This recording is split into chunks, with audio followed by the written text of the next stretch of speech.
Bhubaneswar बापुजीनगर UCO bank डकायती घटन अभियुक्त चिन्हट करिछि police. पूर्वरु सेमाने series डकायती संश्लिष्ट थिबा जणा पड़िछि।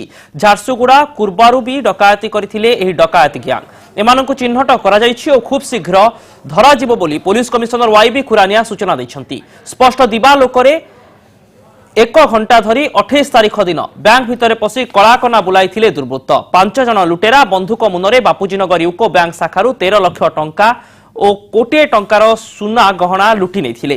पूरा योजना मुताबक बंधुक धरी बैंक भितर पशिथिले दुर्वृत्त आ घंटाए धरी चलाइथिले लुटतराज।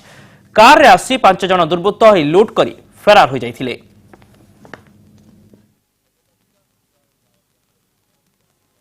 जो एबे पर्यंत इन्वेस्टिगेशन है सेतरे प्राय आमे से जो गैंग टाइम अच्छी ताको मैं आइडेंटिफाई करी सारी छु।